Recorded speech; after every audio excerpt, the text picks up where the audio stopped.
최근 가장 잘 팔리는 예술가, 고전 화가, 그리고 가장 검색이 많이 되는 주요 화가들을 알아보는 시간을 가져보겠습니다. 자, 시작할게요. 바모스. 항상 주의 드리지만 적당히 근본 없는 방송이니까 그러려니 무시하셔도 됩니다. 자, 아트넷에서 발표한 최근 가장 수익이 많은 화가들을 이렇게 랭킹으로 구별을 했어요. 근데 경매의 낙찰 건수도 이렇게 나와 있거든요. 그래서 합친 통계라서 어떤 화가가 가장 인기가 많다라고 할 수는 없고, 고전 화가 중에 여러 판매 다 합쳐서 수익이 가장 많은 화가들 순서대로 이렇게 나열해 놨습니다. 그래서 이번에는 최근 미술 시장에서 고전 화가들 중에 주목을 많이 받는 화가들 랭킹이 아니라 10분을 소개하려고 합니다. 그 중에서 판매가 좀 주목받았던 작품 한 점씩 소개를 하려고 합니다.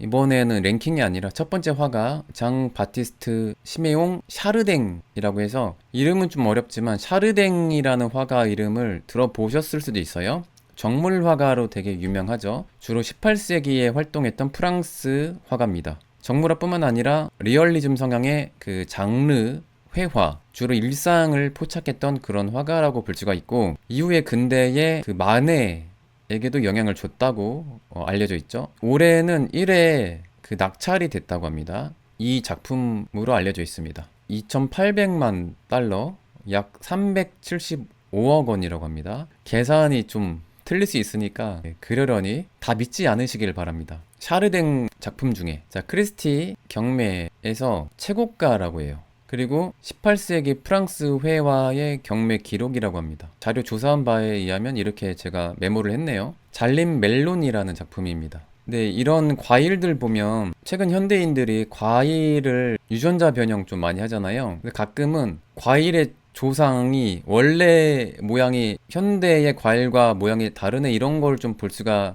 있습니다. 당시에 멜론인데 색감이 변해서 그런지 몰라도 되게 붉은색에 가깝다는 게 좀 재밌습니다. 그러니까 안에 색깔 보면 약간 호박 같기도 하고 그렇네요. 근데 외관은 유럽에서 제가 봤던 멜론 질감과 많이 다르진 않은 것 같습니다. 여기는 복숭아 같고요. 뭔가 포근한 스타일의 정물화라고 생각이 듭니다. 되게 안정적인 그런 색감, 고전 스타일에 가깝죠. 근데 그런 건 생각해야 됩니다. 18세기 작품이니까 변색이 돼요, 유화라는 게. 물론 복원도 했겠지만 그걸 감안하고 원래 색감은 아니라는 거를 조금 생각해서 보는 게 좋죠. 그리고 2022년도 경매네요. 아트 퀴리얼이라는 경매가 있나 봐요. 350억 원에 팔렸다고 합니다. 산딸기. 근데 이 작품이 루브르 박물관에서 최종적으로 구매를 했대요. 근데 워낙 비싸다 보니까, 그리고 가치가 있는 작품인데 아무래도 이제 보물급이다 보니까 대규모로 모금 운동을 했다고 합니다. 여러 시민들과 몇 명의 자본가들의 도움으로 결국 루브르 박물관에서 구입을 했다고 해요. 그만큼 샤르댕의 정물화 작품이 되게 가치가 있다는 거겠죠? 되게 포근한 분위기 있는 스타일입니다. 엄청 튀는 스타일도 아니고, 물론 색감이 좀 바뀌었다는 거를 염두해야 되겠지만 되게 마음이 안정되는 그런 색감인 것 같아요. 유럽의 당시 산딸기가 이런 모양이었나 봅니다. 그림 너무 좋다고 하시네요. 그리고 잠볼료냐라는 화가입니다. 근데 이탈리아 화가들은 별명을 많이 부릅니다. 별명이 잠볼료냐가 됐어요. 원래 이름은 장 볼로그네인데 이렇게 별명으로 많이 불렀나 봐요. 당시에 이름처럼 씁니다. 이탈리아 화가들은 지금 현재도 별명을 좀 많이 부릅니다. 이탈리아 사람들. 매너리즘 시대의 화가로 보통 분류를 하더라고요. 이 작가의 가장 유명한 그 작품 잠자는 ним프, 요정을 이렇게 표현했습니다. 비너스와 좀 비슷하기도 하죠. 주로 조각가로 유명하고 벨기에 출신인데 주로 피렌체, 이탈리아에서 활동했던 작가입니다. 올해 크리스티 경매에서 590만 달러, 약 77억 원에 낙찰됐다고 합니다.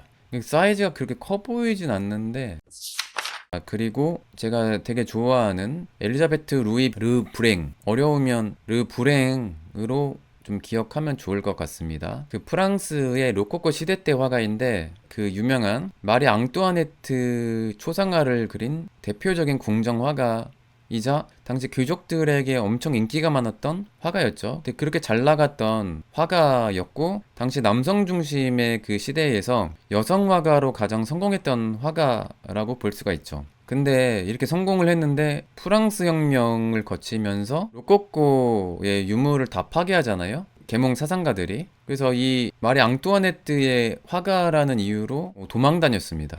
그래서 프랑스를 몇 년간 떠났어요. 그 뒤에 안정됐을 때 다시 돌아왔거든요. 르 불행이 자화상도 되게 유명하고 매우 아름다운 자화상 한 점이 런던의 내셔널 갤러리에도 한 점 소장돼 있죠. 이 작품은 여행 의상의 옷을 입은 그런 자화상이라고 합니다. 올해 17번 낙찰됐다고 합니다. 판매 횟수예요. 그래서 여러 그림들이 판매됐다는 얘기겠죠. 그러니까 판매 순위 다 합치면 상위권에 뽑히는 인기가 많은 화가라고 볼 수가 있습니다. 네, 맞아요. 되게 사랑스러운 초상화. 그러니까 이분 스타일의 순정 만화처럼 정말 럭셔리하고 이쁘게 그립니다. 이 그림은 약간 드로잉 스타일이라서 색감이 아주 돋보이는 편은 아니지만 다른 그림들 보면 정말 화사하고 이쁘게 그립니다. 이게 아마 작년 경매로 기억합니다. 아마 작년 소도비 경매에서 720만 달러, 약 94억 원에 판매됐던 작품 티푸라고 해서 티푸 왕국의 술탄 대사가 프랑스에 왔나봐요. 무하마드 데르비시 칸의 초상화라고 합니다. 그래서 이 초상화가 이국적인 인물을 그린 것도 있고 되게 희소성이 있었나봐요. 그래서 이런 고가에 이렇게 판매됐다고 합니다. 18세기 말에 활동했던 시민혁명의 불운을 겪었던 성공했던 궁정화가 엘리자베트 루이 비제 르 불행이라는 화가였습니다. 초상화가로 유명했던 안토니 반다이크, 벨기에 출신이지만 주로 영국에서 궁정화가 그리고 귀족들의 초상화로 유명했던 화가입니다. 그러니까 작년부터 최근 1년간 12번의 낙찰이 된 그런 기록이 있습니다. 그러니까 주로 이 그림처럼 드로잉과 파나 시리즈가 많이 판매된 것 같아요. 여러 점이 있으니까. 이 작품도 드로잉이고 파나 프로젝트, 이코노그래피라고 해서 당시 귀족들과 당시 주요 인사들 초상화 시리즈를 그렸나봐요. 주로 파나로. 그 중에 한 점을 이렇게 경매에 내놔서 크리스티 경매에서 210만 달러에 거래됐다고 합니다. 그저 부럽다고 하시네요. 윌렘 혼디우스 초상화입니다. 이분이 당시에 조각가로 기억합니다. 예술가로 기억합니다. 그리고 되게 감성적인 작품인데 장 바티스트 그레즈라는 작가입니다. 프랑스의 왕립 아카데미 출신인데 시대를 보면 신고전주의 시대 때로 볼 수가 있어요. 아카데미즘 스타일이고 당시 신고전주의로 유명한 자크 루이 다비드가 워낙 유명해서 좀 저평가받았어요.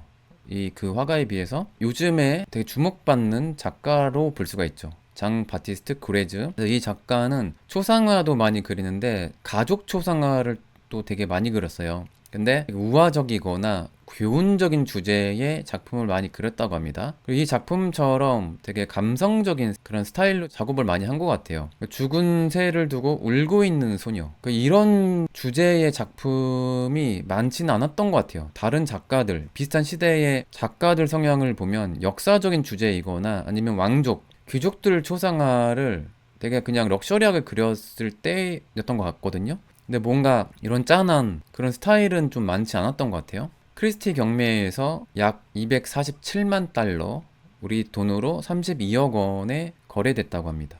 메멘토 모리로 해석할 수도 있겠네요. 좋은 말씀 해주셔서 감사합니다. 죽은 새가 종교화에서는 물론 죽은 새로 표현하진 않지만 예를 들어서 방울새 같은 경우에는 예수 그리스도의 죽음을 상징하는 알레고리이기도 하죠. 도상이기도 해요. 뭔가 다른 의미로 해석할 수도 있을 것 같습니다. 앵그르도 약간 시대가 겹치죠. 신고전주의 화가니까. 색감 보면 근데 꼬꼬에서 약간 신고전주의 과도기 같은 그런 느낌이 좀 보이기도 합니다. 아무튼 장 바티스트 그레즈라는 화가였고 그 다음에 그 유명한 렘브란트입니다. 네덜란드 바로크 화가죠. 네덜란드의 예술 전성기였던 황금시대의 가장 유명한 화가입니다. 당시 사교계에서 초상화가로 본래 엄청 유명했다가 야경 잘못 그렸다가 좀 망하죠. 사치도 너무 심해서 집안도 되게 살림이 안 좋아졌고요. 어쨌든 괜찮았을 때 주로 그렸겠죠, 아무래도. 그래서 이 두 명의 초상화가 좀 세트인 것 같아요. 크리스티 작년 경매에서 1430만 달러, 우리 돈으로 약 187억 원에 낙찰됐다고 합니다. 그리고 1년 동안 대략 266회 판매됐거든요. 이 얘기는 렘브란트 그램이 비싸잖아요. 근데 이렇게 많이 낙찰됐다는 것은, 근데 순위는 중위권인 거 봐서는 주로 소묘나 파나 시리즈가 이렇게 거래가 된 것 같아요. 작품 수가 엄청 많이 판매된 걸로 봐서는. 아무튼 렘브란트의 그 특유의 그 빛 처리가 또 돋보입니다. 이런 역광 처리가 표현하는 게 만만치 않거든요. 제가 또 나름 소묘를 좀 열심히 한 이력이 있잖아요. 소묘 역광 처리 되게 어렵습니다. 그 빛의 연금술사답게 역광 처리도 되게 완벽하게 구사를 하는 렘브란트라는 것을 알 수가 있습니다. 렘브란트 특유의 사인이 여기 보이고요. 근데 렘브란트 가끔 사인할 때 이 D를 생략하기도 합니다. 그래서 무조건 D가 없다고 위작은 아니라고 해요. 여기는 D 있는 것 같아요. 그리고 조반니 귀디, 이름 되게 어렵죠? 조반니 귀디라고 짧게 이렇게 부르겠습니다. 조반니 귀디. 그 전쟁의 한 장면을 그린 것 같은데, 근데 이 작품이 본래 결혼식을 꾸미기 위한 상자의 한 면이었다고 해요. 르네상스 초중반의 그림이거든요. 그래서 156만 달러에 낙찰됐다고 합니다. 약 20억 원이라고 해요. 그리고 이 조반니 귀디, 당시 이 작가의 별명은 스케지아, 이게 아마도 조각가라는 뜻으로 알고 있습니다. 별명이 스케지아였나봐요. 보통 이렇게 부르기도 합니다. 종교화가였고 그 유명한 르네상스 초창기에 엄청 유명했던 마사초의 동생이래요. 최근에 2회 낙찰됐다고 합니다. 실제로 보고 싶다고 하시고, 아무튼 좀 가까이서 보면 한 전쟁을 그린 것 같네요. 코리오라누스의 스토리예요. 로마와 볼스키족 간의 전쟁이라고 하네요. 그리고 이 주제가 셰익스피어의 비극 중 하나의 그 이야기라고 합니다. 로마의 장군 코리올라누스의 전쟁을 표현한 거라고 합니다. 여러분 그렇대요. 개인적으로 이런 거 관심 없습니다. 많이 알고 싶진 않아요. 유물급인데 그거 치고 좀 싼 거 같기도 하고, 게다가 마사처 동생식이나 되는데 성은 어딘지 모르겠습니다. 로마 시대 때를 배경으로 그린 거라고 하니까 색깔이 진짜 핑크빛이 좀 신기하네요. 당시에 안료값 진짜 비쌌거든요. 돈을 진짜 많이 썼다는 거를 또 알 수가 있네요. 럭셔리한 재료입니다. 지금은 화학적으로 물감 색깔을 편하게 쓰지만 옛날에는 자연의 광물이나 뭐 벌레라든지 뭐 꽃잎 이런 데에서 다 직접 추출하거든요. 되게 비쌌죠. 다음 넘어가겠습니다. 독일을 대표하는 르네상스의 아버지 알브레히트 뒤러 하면 그 니른베르크가 인쇄술의 본고장이자 또 파나의 당시 가장 유명했던 도시였어요. 그 니른베르크에서 가장 유명했던 파나가이기도 합니다. 파나가 되게 중요한 매체예요. 예술 역사에서도 파나 역사에서 가장 중요한, 제 생각엔 5명 안에 뽑히는 작가라고 볼 수가 있습니다. 게다가 그 종교개혁 시기가 인쇄술이 가장 발달했던 시기였잖아요. 갑자기 그 시기에 파나도 엄청 발전했어요. 그래서 인쇄술과 파나술은 매우 밀접한 관련이 있습니다. 그리고 역사성이 있기 때문에 또 뒤러의 파나가 가치가 있는 거죠. 뒤러의 파나 중에 기사, 죽음, 그리고 악마라는 파나 한 점이 5,800만 원 정도 한다고 해요. 올해 낙찰됐다고 합니다. 44,000달러라고 합니다. 약 44,000달러. 레어북 옥션에서 거래가 됐다고 합니다. 근데 판매 순위가 10위이고 223회에 낙찰됐다는 걸로 봐서는 뒤러의 파나가 올해 되게 많이 팔렸다고 볼 수도 있겠네요. 파나가 약 5천만 원이면 꽤 비싼 거라고 생각합니다. 이 디테일한 원판 그리려고 얼마나 노력했을까? 엄청 노가다라는 생각이 드네요. 뒤러의 가장 유명한 파나 중에 또 하나가 멜랑콜리라는 르네상스의 시대정신을 또 담은 그런 파나가 유명하죠. 뒤에 악마들 되게 귀엽게 그렸습니다. 이 악마들을 아주 부정적으로 그린 게 아니란 생각도 드네요. 메멘토 모리를 상징하는, 혹은 바니타스를 상징하는 시계가 있고 죽음이 얼마 안 남았음을 경고하는 것 같습니다. 되게 낭만주의적이네요. 또 왜냐면 목숨 걸고 죽음에 맞서 싸우는 게 또 기사의 또 의무니까 여러 가지를 또 상상하게 만드는 장치입니다. 뒤러 특유의 AD 사인이 있어요. 알브레히트 뒤러의 시그니처입니다. 여기 또 해골 바니타스, 메멘토 모리를 상징하죠. 메멘토 모리의 기원 자체가 말씀하신 로마가 승전하고 돌아온 장군이 했던 말에서 기원된 걸로 알고 있습니다. 예, 잘 말씀하셨어요. 기원 자체가 거기서 시작됐다고 저는 알고 있습니다. 자, 그리고 역시 네덜란드 황금 시대, 바로크 시대죠. 그 시대에 가장 유명한 풍경화가 중에 한 분, 살로몬 반 루이스달, 보통 루이스달로 많이 부르죠. 한 점이 이렇게 거래가 됐습니다. 소도비 경매인데 정확한 거래에 낙찰가는 공개를 안 한 것 같아요. 그래서 대략 26억에서 30억 원 사이에 경매된 걸로 추정합니다. 그래서 여기 풍경이 네덜란드의 고린 험을 표현했나 봐요. 거기에 메르베데 강의 당시의 그 풍경을 그린 거라고 합니다. 지금 시기면 계절이 어느 계절일까요? 여름은 아닌 것 같네요. 한 가을이나 봄이 되지 않을까. 그리고 이 루이스 달이 해양 풍경화로 되게 유명합니다. 강이나 바다의 배 풍경을 되게 잘 그렸던 화가였죠. 구름의 새들 인상 깊다고 하시고, 네덜란드 황금시대의 풍경화 역사에서 되게 중요합니다. 왜냐하면 진정한 풍경을 위한 풍경이 베투타라고 볼 수가 있어요. 그러니까 도시 풍경이나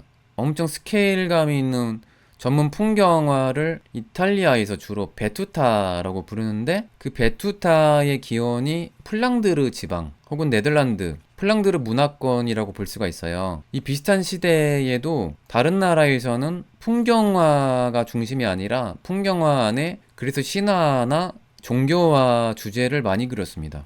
근데 이 네덜란드가 독일에서 시작된 종교개혁에 직접적인 영향을 받았고 신교도가 되게 강한 지역이죠. 그래서 상업을 되게 중요시 여겼습니다. 그 신교도 지방에서는. 그러면서 신흥 부자, 신흥 상인 계급이 등장하면서 그 상업이 엄청 발달했죠. 무역도 그렇고, 예. 그 시대에 종교화에서 벗어난 일상을 그리거나, 일상을 그린 게 장르화죠. 그리고 전문적인 풍경화, 정모라를 좀 많이 그렸어요. 그리고 너무 화려하게 사치스러운 로마 카톨릭 문화권의 거대한 종교화 아니면 왕족 초상화보다는 소박한 작은 사이즈의 초상화들을 이 부르주아나 귀족들이 많이 주문했거든요. 그래서 렘브란트 같은 이 화가도 작은 사이즈의 초상화 주문을 많이 받았죠. 그 시대적 배경과 풍경화를 위한 풍경화의 탄생을 좀 같이 보면 그 역사적인 의미가 또 보이기도 하죠. 그림자가 크게 드려진 게 좀 특이하다고 하시네요. 아, 그러네요. 그림자는 구름의 그림자죠. 그걸 또 유심히 보시네요. 네, 맞습니다. 그리고 되게 특이한 정무라인데 루이스 멜렌데스라는 이분은 좀 특이하게 풍경의 정모라를 이렇게 연출했습니다. 풍경 속의 아티초크와 토마토 정무랍니다. 여러분, 토마토 희한하게 생겼죠? 그러니까 옛날 토마토 종자가 이런 모양에서 유전자 좀 조합해서 그 신품종 개발하면서 부드러워진 걸 수도 있습니다. 저도 자세히는 모르겠지만, 근데 모든 품종이 우리가 아는 그 토마토 모양만 있는 게 아니라 스페인 혹은 유럽 가면 호박 모양의 토마토가 있습니다. 비슷한 모양의 토마토가 있어요. 되게 맛이 좋아서 제일 비쌉니다.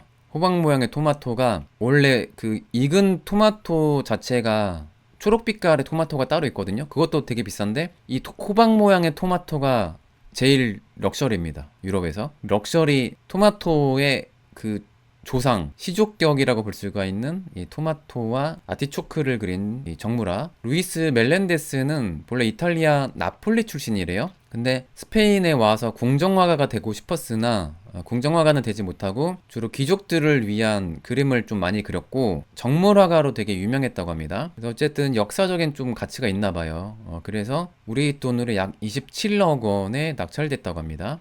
소도비 경매에서. 아티초크 구운 거 맛있나 봐요. 이것도 징그럽게 생겼다고 하시고, 이거는 잘 안 먹어봤습니다. 야채 가게에 비슷한 거 팔았던 것 같기도 하고. 자, 그리고